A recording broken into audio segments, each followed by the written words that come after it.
hooked up right. Hey guys, welcome back to the channel. Today we're going to be taking a look at how I record audio. Or I guess we're going to be taking a hear to how I record audio. We're going to take a listen to how I record audio. So recording audio. I know it's not a very flashy subject to talk about, but I do find that it makes a big difference in my videos. Originally, about 8 years ago, I started recording on my cell phone, and all my audio would come from the original microphone. And it really wasn't that bad for the time, but nowadays, looking back, it was terrible. And even the aftermarket microphones back then were not very good. So right now, I don't really use my cell phone for anything related to audio or video recording. So after ditching my cell phone, I bought my first camera. This is a Canon 70D. So it's about 20 megapixel and it takes pretty decent photos. The video is only 1080p, so it's a little bit outdated. I still have it for doing like random things, but I don't use it anymore. While I hiked the Appalachian Trail, I used this camera for most of my video and all of my picture. And it really did a great job. It withstood all the elements and me dropping it down hills and stuff. But the audio was not great. So before I left with the Canon 70D, I picked up this. This is a Rode Video Micro. It is a teeny tiny microphone that sits on the top of the camera and records audio in that direction. So one of the major reasons why I upgraded to the Rode was for wind protection. When it's blowing wind into the camera's microphones, it just sounds terrible. I'm sure you all know what I'm talking about, but this big dead cat on top kind of eliminated that. The other major advantage was the direction of recording. Most of these shotgun mics will record in one direction and anything else will be kind of cut off. So that was really nice for me when I'm hiking. I didn't want to be out of breath and trying to record something and then all you could hear is my breath. That was the problem with the cell phone. That's the problem with the original Canon microphone, but this did a slightly better job at reducing that. So after the Canon kind of got obsolete for video quality, I knew I had to upgrade to something. I wanted to go to 4K, and the cheapest way to do that was with a GoPro. This is a GoPro 10.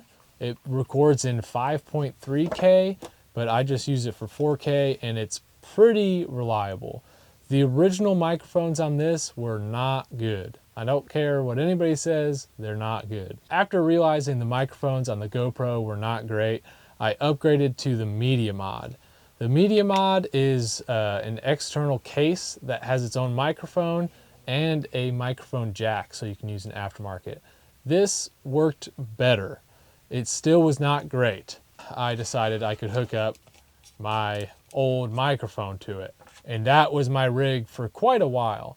If you go back to any of my older videos, you can hear like a bonking, and that was from this microphone's mount or cable, something. I never really figured it out. It wouldn't play back on the GoPro, so I never knew what was wrong. And I thought every video I had it under control, but then when it came to editing, that's all I could hear, and it drove me insane. So this microphone was about 10 years old, and it was time for an upgrade. So what I decided to go with was another Rode microphone. This one is much larger. It's the Rode Video Mic Pro Plus.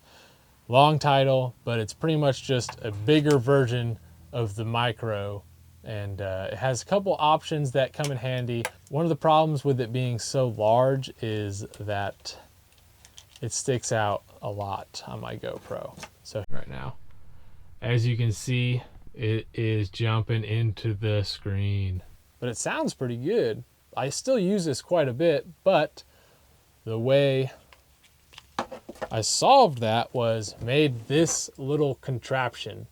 It's just a bent piece of aluminum that slides in to the cold shoe, and then the microphone slides in the back. And there you go. Now with the mount on, I can bounce this thing up and down and you'll never see the microphone. So that was my solution for that. The only problem with this is that it is huge. This is an enormous microphone. It sounds great, it works great, I love it, I still use it, but it's enormous. One of my favorite things that I've upgraded to, and what you're listening to right now, is this Rode wireless mic. I bought this setup with a new camera that I got. Spoiler alert, I bought a new camera. And it comes with 2 microphones and this cool little charging case and then a receiver. So now I plug the receiver into my camera and I can go anywhere with this microphone and you guys can hear me pretty well. So really small, but it sounds good. So the nice part about the Rode is I don't have to really yell now to get my audio all the way over to the camera. I can put the camera really wherever I want and it's gonna hear me just fine. That is my spiel. That is how I record audio on the channel. So going forward, I want to upgrade my microphone and get one of the Sony shotgun microphones. It interfaces with the camera a little bit better than what I have right now. Now that I've mentioned the new camera I got, I guess I'll show you what I'm talking about.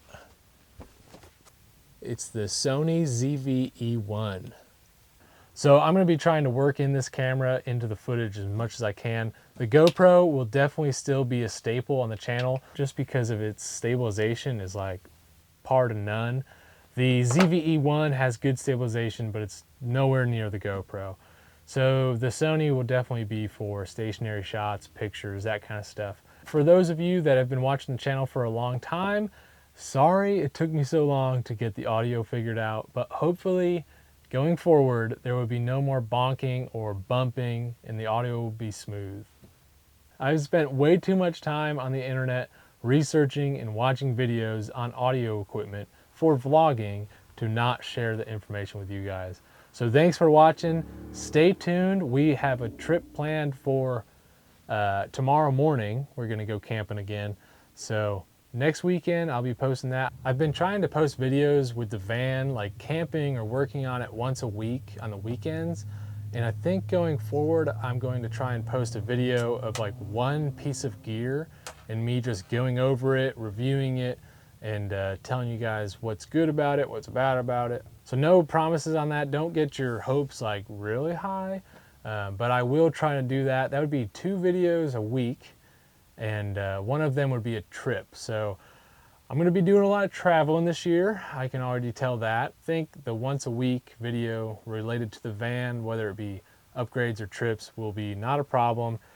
And then the gear review will probably be fine. I think I'll be able to handle it. But the only way to find out is to stay tuned to Tin Cup Outdoors. All right, well, that's it for right now. Let's go for an adventure.